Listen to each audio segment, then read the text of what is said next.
जो भक्त श्रद्धापूर्वक सावन मास की महिमा सुनता और सुनाता है, उसके जीवन में भगवान शिव की कृपा बनी रहती है। अब सुनिए सावन मास महात्म्य का पवित्र 23वां अध्याय। अध्याय 23 की कथा। एक समय की बात है। एक नगर में एक धर्मात्मा राजा राज्य करता था। राजा भगवान शिव का परम भक्त था। उसके राज्य में प्रजा सुखी थी और सभी लोग धर्म कर्म में विश्वास रखते थे।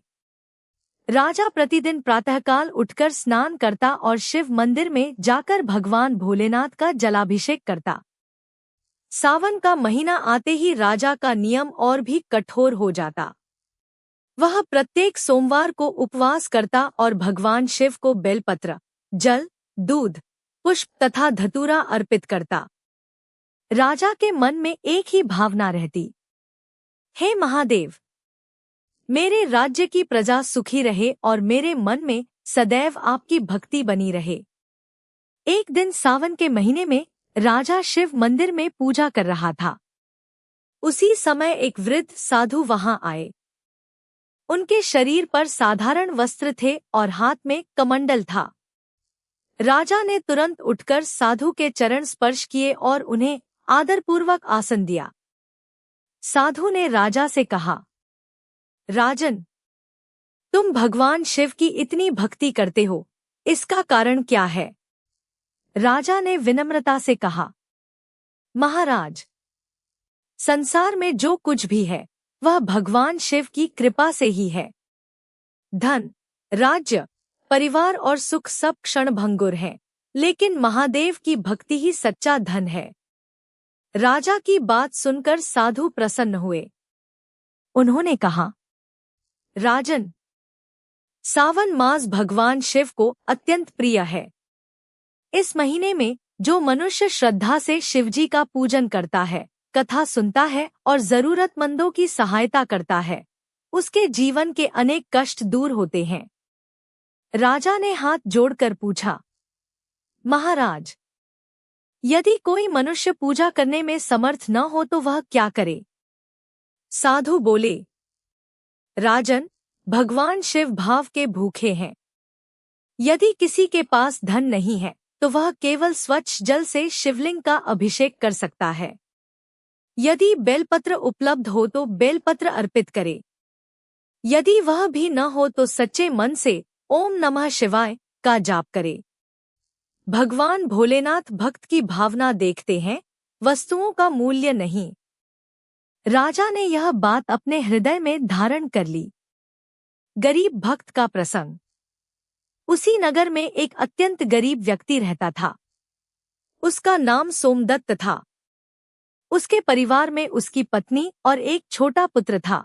सोमदत्त के पास धन नहीं था, लेकिन भगवान शिव के प्रति उसकी अटूट श्रद्धा थी। सावन का महीना शुरू हुआ तो वह प्रतिदिन नदी से जल लाकर शिव मंदिर में चढ़ाने लगा। एक दिन उसकी पत्नी ने कहा, हमारे घर में भोजन के लिए भी पर्याप्त अन्न नहीं है, फिर भी तुम रोज मंदिर जाते हो। सोमदत्त मुस्कुराकर बोला, चिंता मत करो, महादेव सबके पालनहार हैं। मैं उनका नाम लेकर जो भी करता हूँ, उसी में मेरा जीवन धन्य है। उस दिन सोमदत्त के पास शिवजी को चढ़ाने के लिए केवल थोड़ा सा जल था। उसने उसी जल से शिवलिंग का अभिषेक किया और हाथ जोड़कर बोला, हे भोलेनाथ, मेरे पास आपको देने के लिए कुछ नहीं है, बस मेरा मन और मेरी श्रद्धा आपके चरणों में है, इसे स्वीकार कर लीजिए। उसकी सच्ची भक्ति देखकर मंदिर में उपस्थित लोगों के मन में भी श्रद्धा उत्पन्न हुई। भगवान शिव की कृपा। कुछ दिनों बाद नगर में अचानक भारी वर्षा हुई। नदी का जल बढ़ गया और कई खेतों में पानी भर गया। सोमदत्त का छोटा सा घर भी वर्षा से प्रभावित हुआ। परिवार परेशान हो गया। लेकिन उसी समय नगर के राजा ने गरीब और जरूरतमंद लोगों की सहायता के लिए अपने भंडार खोल दिए। सोमदत्त को भी अन्न, वस्त्र और रहने के लिए सुरक्षित स्थान दिया गया। सोमदत्त ने हाथ जोड़कर भगवान शिव को धन्यवाद दिया और कहा, हे महादेव, आपने मेरी लाज रख ली। उस दिन उसे समझ आया कि भगवान की कृपा कभी कभी सीधे दिखाई नहीं देती, बल्कि किसी व्यक्ति, किसी सहायता या किसी अवसर के रूप में हमारे जीवन में आती है। साधु का उपदेश। कुछ दिनों बाद वही वृद्ध साधु पुनः नगर में आए। राजा ने उन्हें प्रणाम करके कहा, महाराज, आपकी बात सत्य हुई। सावन मास में शिव भक्ति करने से लोगों के मन में दया, सेवा और धर्म की भावना बढ़ी है। साधु ने कहा, राजन, यही सावन मास की महिमा है। केवल मंदिर में पूजा करना ही धर्म नहीं है। भगवान शिव की सच्ची पूजा है भूखे को भोजन देना, दुखी को सहारा देना, माता पिता का सम्मान करना, जरूरतमंद की सहायता करना और अपने मन में अहंकार न रखना। उन्होंने आगे कहा, जो व्यक्ति सावन में शिवजी का स्मरण करता है, कथा सुनता है, ओम नमः शिवाय का जाप करता है और अपनी सामर्थ्य के अनुसार दान पुण्य करता है, उसके जीवन में शुभ संस्कार बढ़ते हैं। राजा ने प्रणाम करके कहा, महाराज, मैं आज से अपने राज्य में यह संदेश फैलाऊंगा कि सावन केवल पूजा का महीना नहीं, बल्कि सेवा, संयम और शिवभक्ति का महीना है। कथा का संदेश। इस प्रकार सावन मास की महिमा सुनकर राजा और नगर के सभी लोगों ने भगवान शिव की भक्ति के साथ साथ सेवा और परोपकार का संकल्प लिया। कथा हमें यह शिक्षा देती है कि भगवान शिव को प्रसन्न करने के लिए बड़े बड़े साधनों की आवश्यकता नहीं होती। सच्ची श्रद्धा, पवित्र मन और अच्छे कर्म ही सबसे बड़ा पूजन है।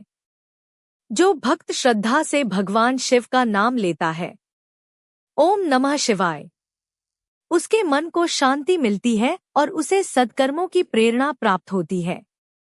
फलश्रुति, जो स्त्री या पुरुष सावन मास में श्रद्धापूर्वक इस कथा का श्रवण करता है, भगवान शिव का स्मरण करता है और अपनी सामर्थ्य के अनुसार पूजा पाठ तथा सेवा करता है, उसके जीवन में आध्यात्मिक शांति और शुभ भावनाओं की वृद्धि होती है। भगवान शिव अपने भक्तों पर सदैव कृपा बनाए रखें और सभी के जीवन में सुख, शांति, सद्बुद्धि और मंगल प्रदान करें। हे भोलेनाथ, हमारे परिवार पर अपनी कृपा बनाए रखना। हर हर महादेव। ओम नमः शिवाय। जय माता पार्वती। समापन। यदि आपको यह सावन मास महात्म्य कथा अच्छी लगी हो तो भगवान शिव के चरणों में अपनी श्रद्धा अर्पित करते हुए कमेंट में लिखें, ओम नमः शिवाय। और ऐसी ही धार्मिक कथाओं के लिए चैनल को सब्सक्राइब करें। हर हर महादेव।